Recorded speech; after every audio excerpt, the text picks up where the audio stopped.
Welcome back.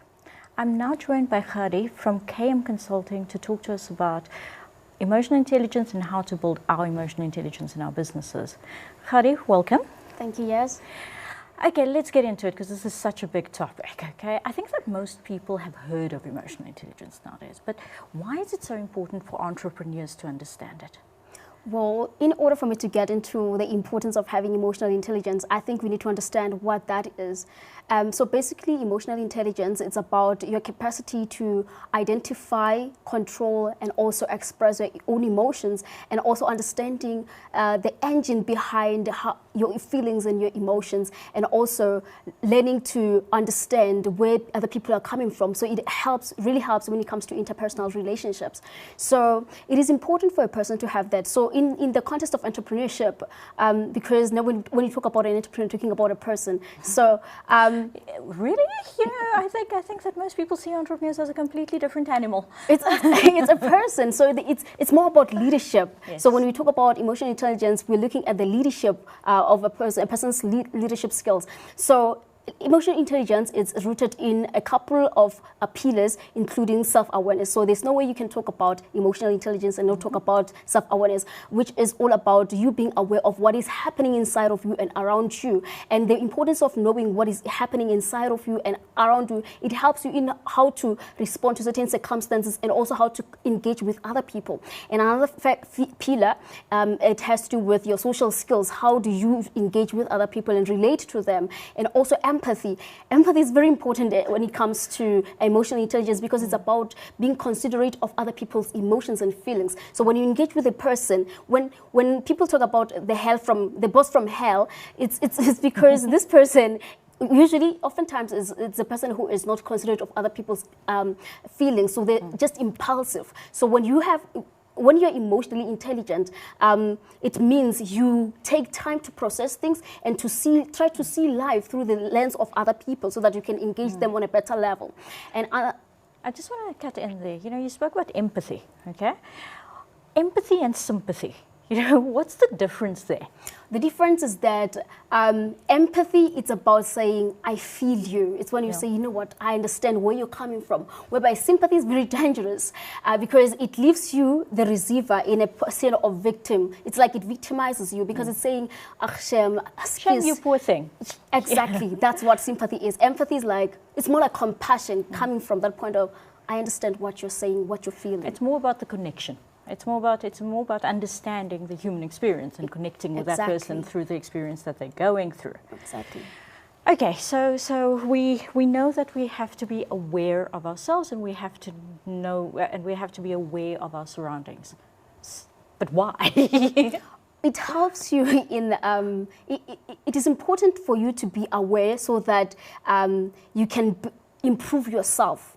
Self-awareness is about being clear on what your strengths are and weaknesses are, especially because we're talking about entrepreneurs. So it is very important to, when you get into business, to know what are your shortcomings, because it helps you when it comes to delegating. You can delegate your weaknesses. So it's imperative because oftentimes we have a problem where entrepreneurs are they're too married to the business ideas to a point whereby they're not teachable. Say, for example, you are there to pitch your business idea and you're looking for funds, and the adjudicators or judges, they try to respond, to give you feedback. And because you're too married to your idea and you're not emotionally intelligent, you're not processing what they're saying, you end up repelling the feedback. You're not teachable, you're not accepting of that. But now what about this other people thing? I mean, I make a really great product. I always deliver on time. So people should just buy from me and just support my business. Well, it doesn't work like that. It doesn't work like that because when you build a product, you're not imposing the solution on other people.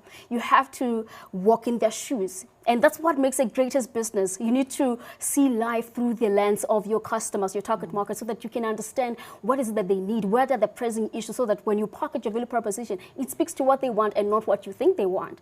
So also another thing, the importance of that is that in business, there's a lot of rejection, and also you need to when we're dealing with diverse people. So there are people who just not emotionally intelligent, or people who are dealing with certain things, and when they come to you and you try to be offensive, impulsive, it ruins your relationships. Yeah. It ruins your relationships. And relationships are so key to business.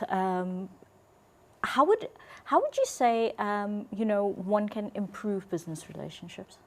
You need to be authentic and be intentional about building that relationship. People say your network is your net worth. I disagree, because it comes across as if you are there to make transactional relationships. So business relationships need to be intentional. You need to build a relationship and not think about what will I get in return. It's about giving without expecting anything. It is about selflessness. Because people can pick up that thing. When you are in my life or the life of the other person and you are there to just take, they can feel it. It's like mentoring relationships. The reason why most mentoring relationships don't work is because the mentee just get in just to get something. There is no co-creation that is there. And a lot of the time in mentoring relationships, the person is there looking for an answer rather than being assisted in finding the answers for themselves. Excellent. And I think that's a very important element of emotional intelligence as well, because through your social awareness you build curiosity as well. How important have you found curiosity in a person to be in business? Well, I think it is one of the key tools that leads to innovation, because in order for a person to be innovative and to come up with this distinctive value propositions, you need to ask questions. You need to not settle for this is enough. No, if you are to stay relevant, you need to go out there, do research, ask questions. Don't just say it is it, you've signed and sealed it and then it's done. If you are to, you need to have customer intimacy, learn about what are changes, because as a business, you're operating in an ever-changing environment. So you need to understand what are the changes, what are our customers talking about, so that you ask them questions and then you try to build something that will last, that will stay relevant. Absolutely, absolutely. And I think that it's important for entrepreneurs to understand that, even though it's a great business now, it's not going to be a great business in 5 years' time if you don't do something in order to make it that great business then. So within the business, there needs to be an element of emotional intelligence as well, not just in the entrepreneur. So within a business, how do you recognize an emotionally intelligent business? Well, it goes back to the leadership. You as a business owner would say that you're emotionally intelligent when you are able to relate with your the people on your supply and value chain. Starting with your customers, your employees, and all those people. If you are able to have those relationships and with them, and when it is easy for people to approach you, you need to be approachable. And also when you are flexible. For example, if you see that there is the fourth industrial revolution is happening, is affecting your business, you don't just say, oh well, I'm relevant and all this kind of stuff. You need to respond to, you need to be, you need to admit that things are changing and not say that this is what we're good at, we will still survive. You need to be very honest with yourself. It has to do with authenticity and also being admitting to yourself that this thing is working, this thing is not working. Another thing, we have the so-called serial entrepreneurs, and I understand that there's a need for that, but there's this pattern of people trying to do a lot of things. Everything, yes. Jack of all trades. It's dangerous, and it shows lack of emotional intelligence, because people, when you do that, you end up, it's like you do not believe so much in that particular idea that you have. So when you have emotional intelligence, you know opportunities and ideas to filter off. Not everything that looks interesting, you have to go for it. So it helps you in making decisions also. So I see myself and I see my shortcomings, and I, am working on my own emotional intelligence, but I also see that my employees might need to develop some of this. How do I approach that?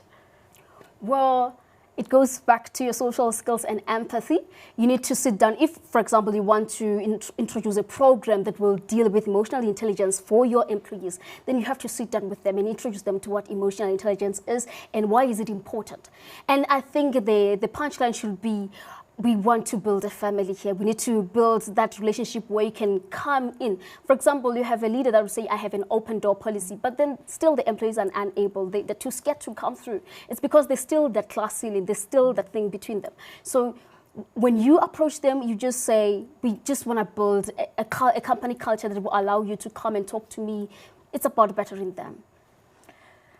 And then following through on that, because it's one thing when we say I have an open door policy and therefore I'm going to get better and I'm going to give you the chance to get better as well, but it has to be instilled in the company's culture, I think. I think it should be. I think it must be.